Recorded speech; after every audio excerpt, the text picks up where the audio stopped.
The armed forces of the Netherlands consist of the Army, Navy, and Air Force. The service branches consist of Koninklijke Landmacht, a Royal Netherlands Army, Koninklijke Marine, a Royal Netherlands Navy, and Corps Mariniers, Marine Corps, Koninklijke Luchtmacht, a Royal Netherlands Air Force, Koninklijke Marechaussee, Royal Military Constabulary. In addition, within the Kingdom of the Netherlands, there are small local conscript forces on the islands of Aruba and Curaçao. These operate under the auspices of the Royal Netherlands Navy and Marines. The military ranks of the Dutch armed forces have similarities with British and U.S. military ranks. The highest-ranking officer in the Dutch military is the Chief of the Netherlands Defence Staff, who is usually a 4-star officer. Foundation in law and purpose. The Dutch armed forces exist by declaration in the Constitution of the Netherlands. Article 97 of this constitution determines that the armed forces exist to defend the Kingdom of the Netherlands and its interests in the world, and to protect and advance the international rule of law. Interestingly, this means that the role and responsibility of the Dutch military in international stability and peacekeeping is constitutionally determined. The same article of the Constitution determines that supreme command of the Dutch military resides with the government of the Netherlands. This has been the case since the Constitution was changed in 1983. Before then, supreme command of the armed forces of the Netherlands was held by the King of the Netherlands. In addition, a second major change in military affairs was made in 2003. Before then, all citizens of the Netherlands were tasked with the defense of the kingdom. In keeping with the move to a professional military, this article was dropped. Military personnel. The Netherlands military is currently a fully professional military. Conscription in the Netherlands was suspended in 1996 with the exception of Aruba and Curaçao. All military branches and specialties, except for the submarine service and the Marine Corps, are open to female recruits.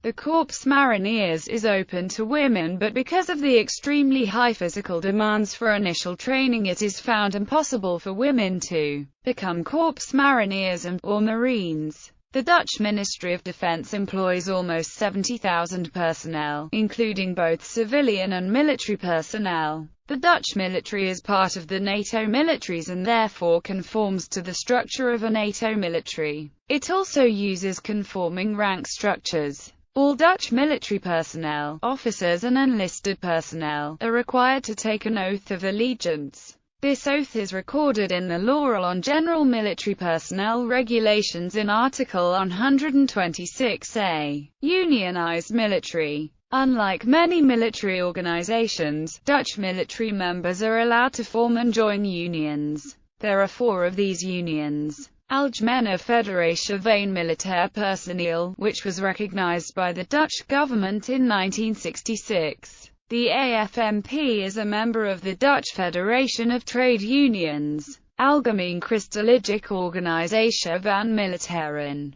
The ACOM is a member of the Dutch Christian National Trade Union. Gezamenlijke Officieren Verenigingen en Middelbaar en Hoger Burgerpersoneel Defense, which was recognized by the Dutch government in 2004. The GOV-MHB is a member of the Dutch Confederation of Groups of Middle and Senior Staff Members. Vakbond voor Defensiepersoneel (VBM). All unions represent both current and retired military personnel and/or civilian personnel. Contemporary campaigns. Since the 1990s, the Dutch military has been involved in 4 major military campaigns: Bosnian War, Kosovo War, Multinational Force in Iraq, International Security Assistance Force in Afghanistan, leading the effort in Uruzgan Province, Afghanistan as part of Operation Enduring Freedom as a response to those attacks. The Netherlands deployed aircraft as part of the European participating Air Force in support of ground operations in Afghanistan, as well as Dutch naval frigates to police the waters of the Middle East, Indian Ocean.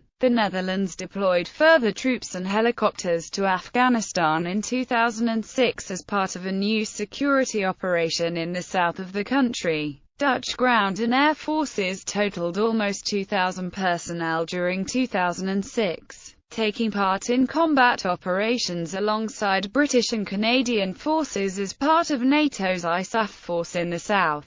The Netherlands announced in December 2007 that it would begin withdrawing its troops from Afghanistan, which were mainly in Uruzgan province. In July 2010, I do not have assurances that other countries will be ready to replace Netherlands troops, but I am certain that Dutch troops will leave in 2010, Foreign Minister Maxime Verhagen said. I indicated that in writing to the NATO Secretary-General, who has confirmed it, in January 2009. Prime Minister Jan-Peter Balkenende reiterated that the 1,600 Dutch troops in Afghanistan would end their mission in 2010, saying, "We will stop in Uruzgan in 2010. He ruled out the possibility of the Netherlands keeping its troops in Afghanistan past 2010 with any force comparable to its former deployment. In December 2009, reacting to 3 requests received from the side of the U.S. by Vice President Biden, the Special American Representative to Afghanistan Holbrooke and Secretary of State Clinton, and a request by Secretary-General of NATO Rasmussen as well, the Dutch government announced that the final decision on the continuation of the mission in Uruzgan would be on its agenda in March 2010. 2 ministers from the Dutch Labour Party, Koenders and Bos, in the meantime pleaded termination, which was also the opinion of the majority of the Dutch parliament. On 10 December 2009, the Dutch daily newspaper De Telegraaf reported that the government was exploring areas elsewhere in Afghanistan to set up a new mission. The northern province of Koenders was mentioned, where at the moment German and Belgian troops were deployed. On 9 December, allegedly PM Balkenende, the Vice PM's Bos and Roevoet and the 3 involved ministers Verhagen, Van Middelkoop and Koenders secretly discussed the future Dutch engagement in Afghanistan, together with Commander of the Forces General Van Uhm. In early February 2010, the disagreement between the PVDA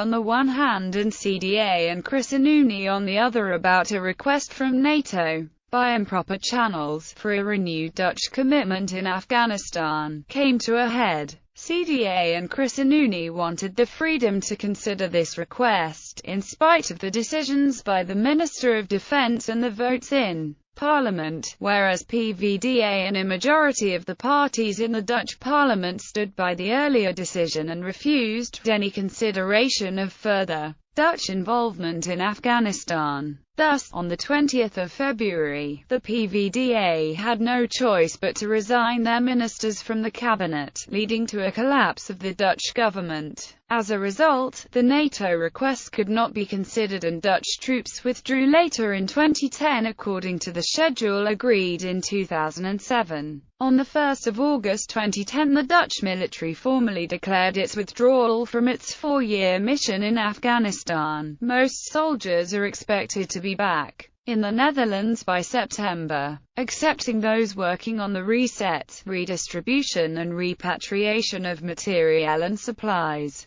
The R-64 Apache and F-16 squadron will remain longer in Afghanistan to support the withdrawal process and transports. The Dutch contingent has been replaced by soldiers from the US, Australia, Slovakia, and Singapore.